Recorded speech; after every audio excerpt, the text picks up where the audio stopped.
Hi guys, today I'm going to have a video for the point ignition for 9.9 and 15 horsepower Johnson and Evinrude. I have three different motors. One of them is 74, the next one is 75 and 76. So all of these three motors, they have point ignition. In 1977, the first Johnson Evinrude with CDI ignition is going to be offered on the market, and we're going to see this CDI ignition in the second episode, but the first one is going to cover only the point ignition and you're going to see the difference. Now I'm going to take off the flywheel from this 9.9 Evinrude, and this is the same technique for all the flywheels, from the very small 3 horsepower engines all the way to the big ones.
This is the most common magneto for 9.9 and 15 horsepower Johnson Evinrude. What we have over here, this is a low voltage coil, condenser, one more condenser, points and points. So each of these points are responsible for each cylinder with the condensers. But please note, there is only one coil. There is no cable coming from here straight to the spark plugs. If you watch my previous video for the point ignition for 6 horsepower and some other motors, what we have there, we have a high voltage coils, 2 of them, one here, one there, 2 condensers and 2 points. In this case, we have only one priming low voltage coil. This is a new system for that moment, and the only thing that this coil is going to do is going to pick up the power and is going to charge the high voltage coils. So when the flywheel turns around, please note, we have one magnet group over here with 2 magnets and one more group on this side also with 2 magnets, and this is the flywheel that I just took from this motor.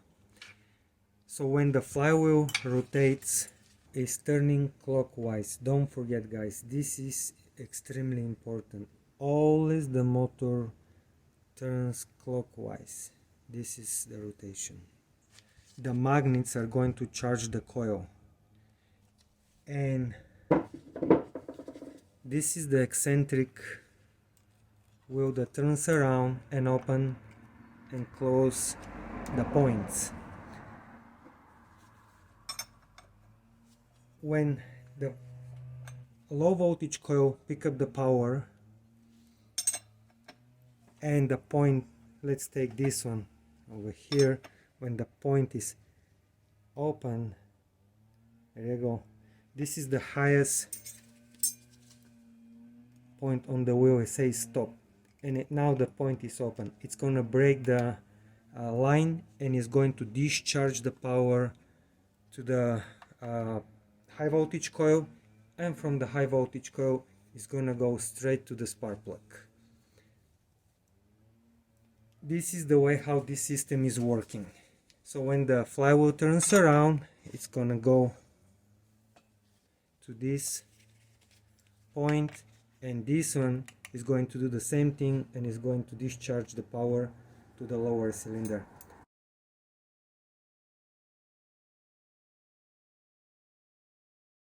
Now the points are open. The gap must be 0.20. This is 0.20. See, it's firm. When I have the tool here, the point, it doesn't move. If the gap, it doesn't move this way. See, if the gap is very narrow, when you have this one here, the point is gonna start moving around. 0.20, this is what you have to use. If you watch my previous video for the point ignition for 6 horsepower and some other motors with the high voltage coils, you're gonna see the same points, but the adjuster is over here. Now I'm gonna show you how to adjust the points. First thing, you have to unscrew this bolt over here, very little, and this is your adjusting bolt. Okay, turn to the left, see the gap is going low, to the right it's getting bigger. See how bigger it is right now? It's loose. So I'm gonna have this one here, and I'm gonna go slow to the left, still loose. There you go. Now it's grabbing it. This is where the point is supposed to be, 0.20. Now I'm gonna tighten this one. In these motors, you can adjust the points by having the screwdriver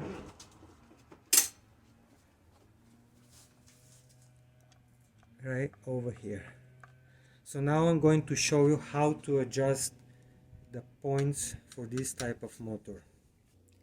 Before you do the adjustment, make sure there is no damage on the front of the points. If there is any damage, you can use a 600 grit sandpaper to clean them. Now I'm going to loose this screw over here, very little, and take a look, guys. When I go in this direction, see, the points are opening. See how loose is the right now. When I go in this direction, I'm losing the gap. See, now it's 0. And here, let's adjust this one. Okay.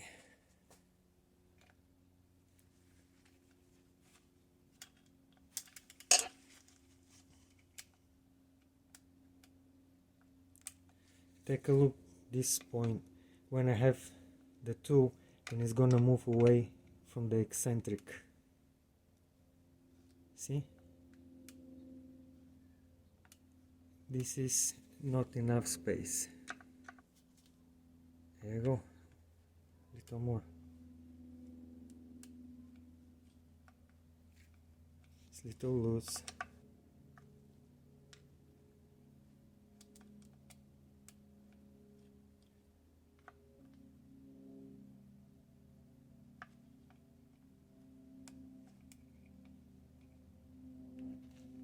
This is it. Okay. Now we have the good gap on these points, and to repeat the same procedure, we'll have to turn the crankshaft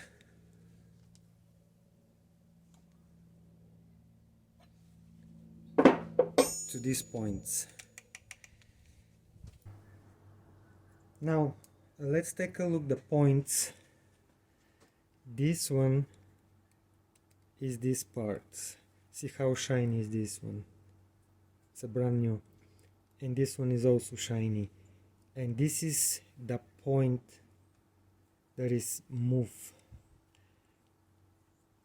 With the time, the face, this one, the connector, and this one, they're gonna get damaged because when they work there is a arc over here, and with the time they're gonna burn out. That's why I'm recommending to use sandpaper to clean them out. So now let's focus to this part that is moving. As you know already, the movement is coming from this eccentric wheel, and this is where the eccentric is touching the points.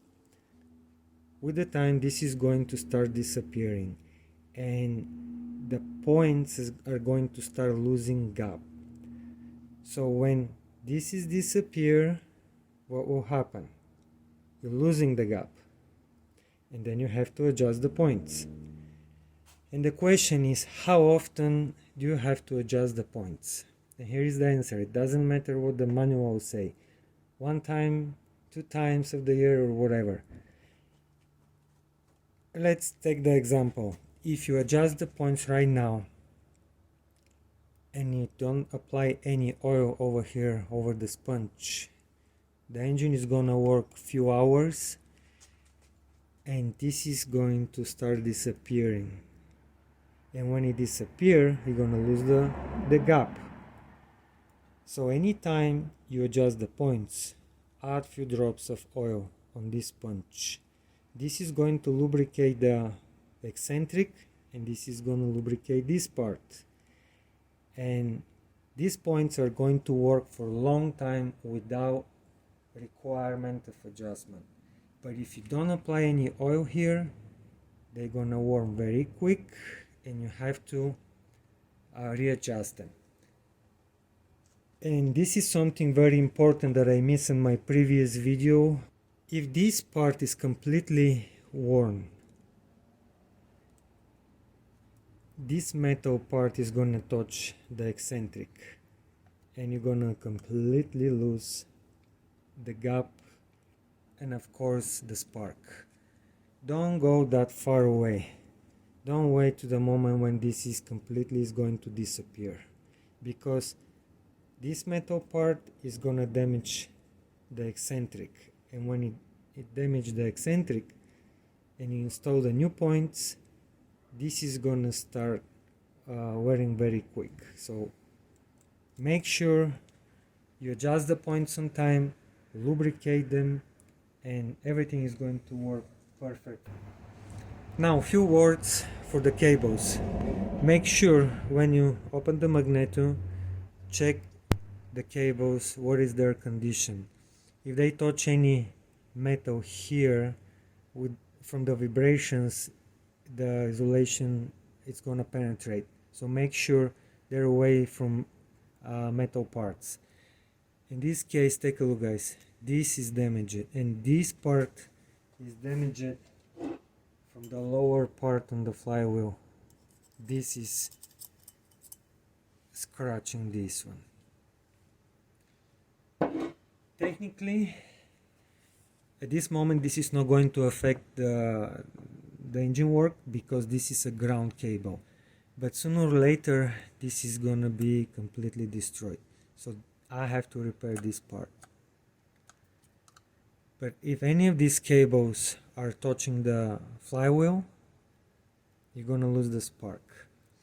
So the good part and the bad part for this type of magnet. I mentioned already that this is a low voltage coil.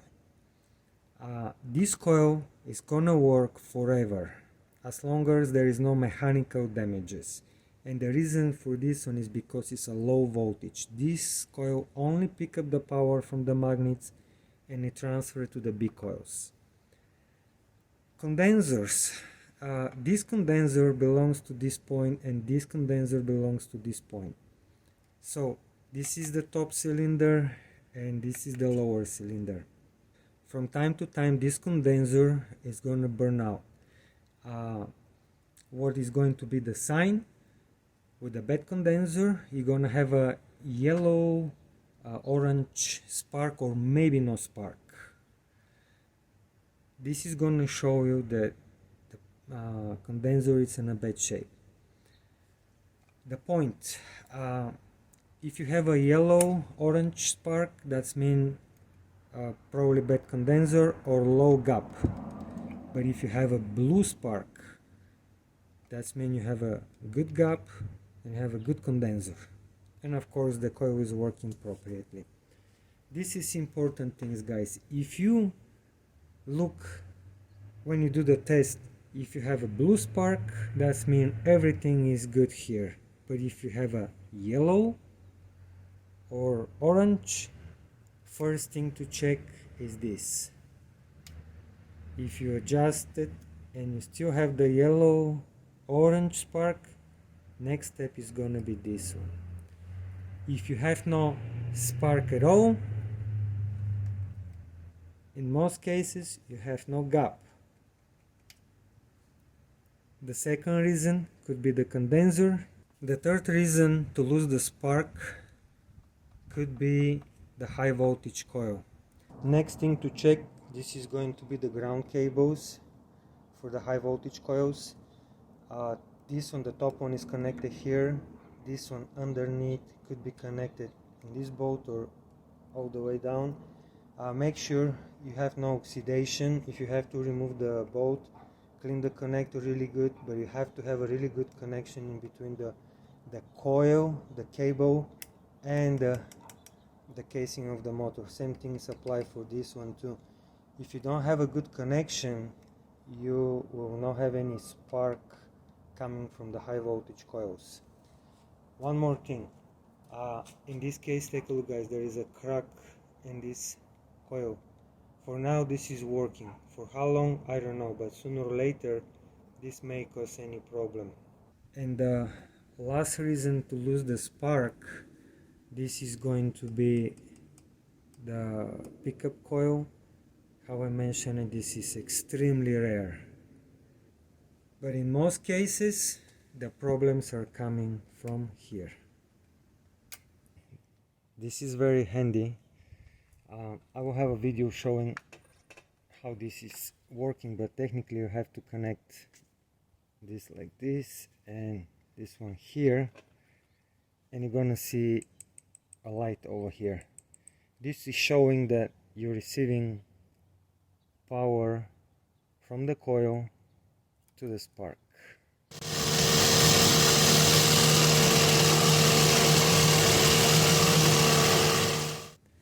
So now you know how this magneto is working. Now you know how the entire system picks up the power and how the power is distributed in between the cylinders. Let's move to the next motor, and I'm going to show you the magneto and flywheel with the electric starter. This motor is 1975 Evinrude. As you can see, guys, we have the same entire magneto as the previous motor that I talked about. The difference is the flywheel. Take a look, guys. This is the flywheel. We have 3 magnets here. 1, 2, 3. And we have 1, 2, 3. 2 groups with 3 magnets. And what we have also here, this is the teeth for the electric starter. There you go. And to compare the flywheels, here, this is the most common magneto, and this is for the electric starter. See, you have 2 magnets here and you have 3 magnets there.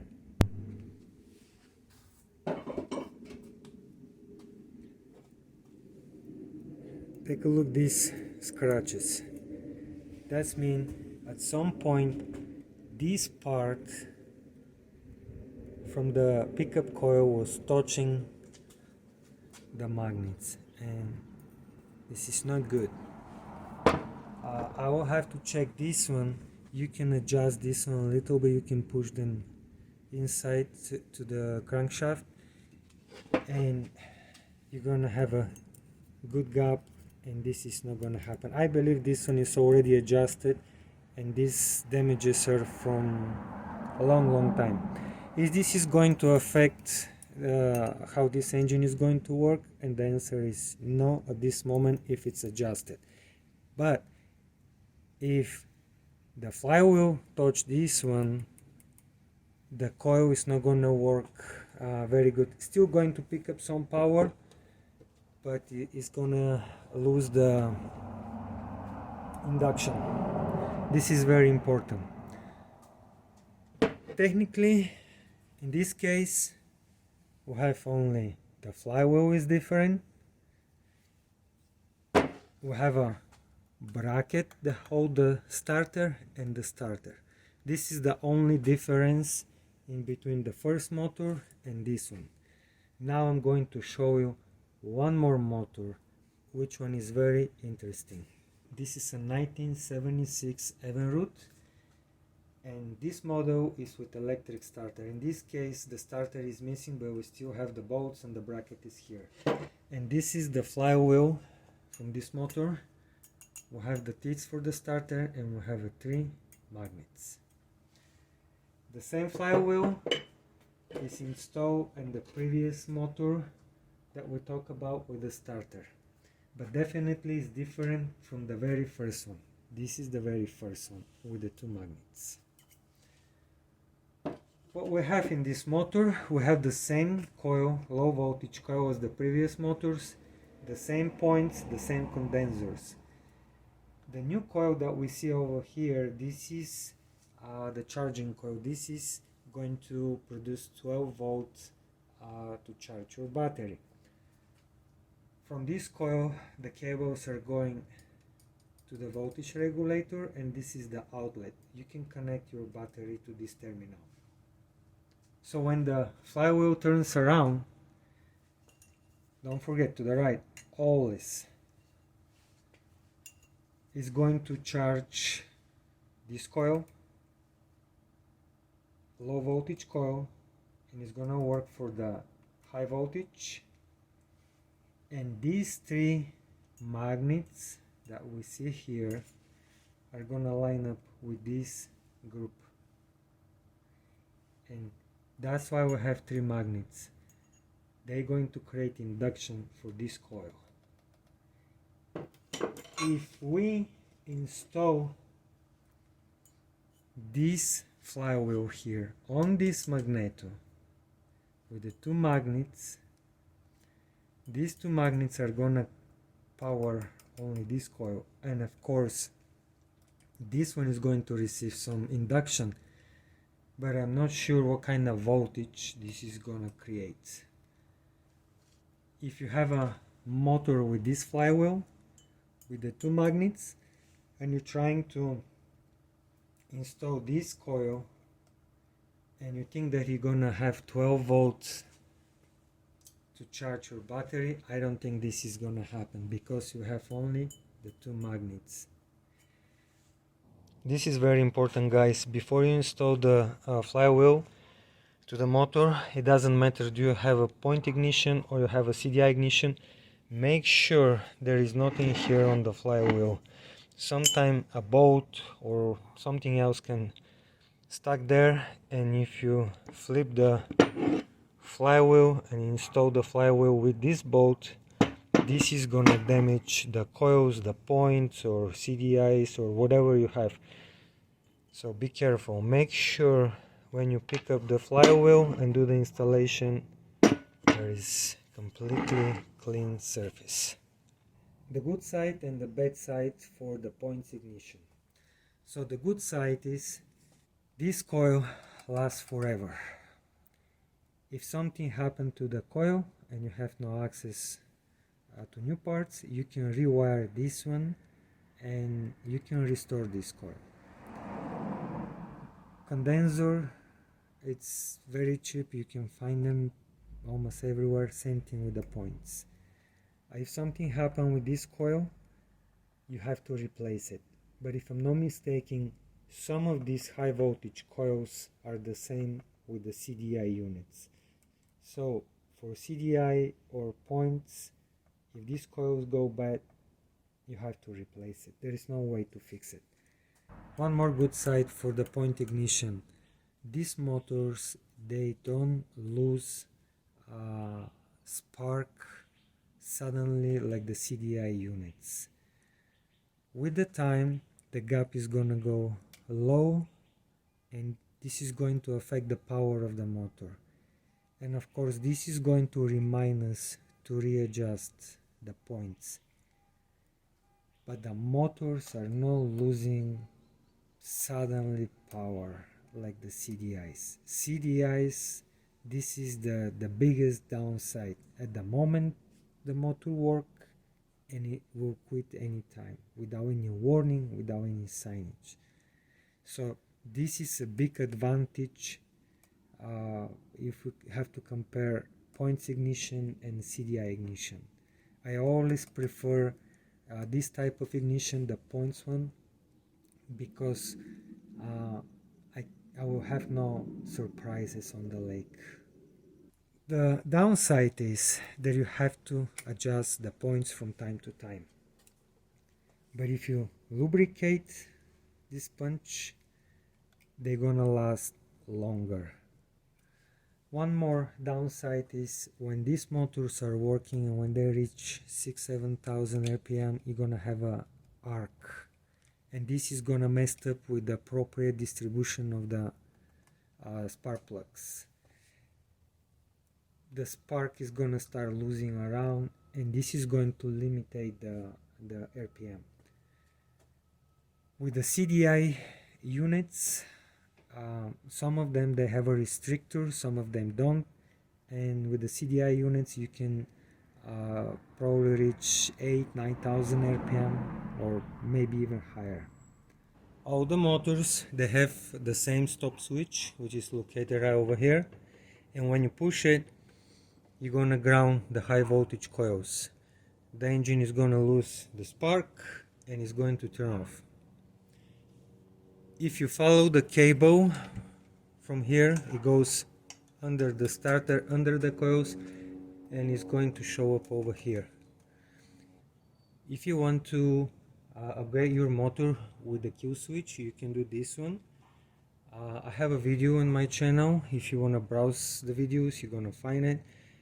I'm upgrading late model with the CDI ignition, but the kill switch is the same, the cable's location is the same. The only difference is in the CDI I'm attaching the kill switch to the CDI unit, and here you have to attach it to the cables, to the coils. This is the two cables that are coming from the kill switch, and they're connected here, one here and one here, and these cables are going to the coils.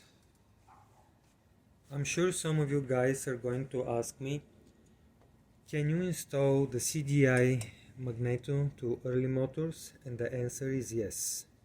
What you have to do, you have to replace this point ignition magneto with the CDI. You have to get the CDI flywheel.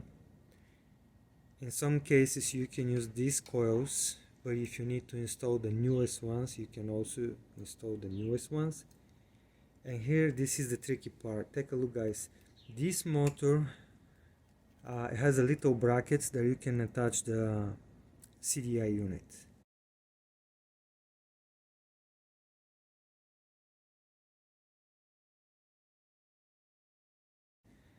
Some of the very early ones, they don't have this bracket here, and you have to figure out how to permanently install the CDI unit and how to support it.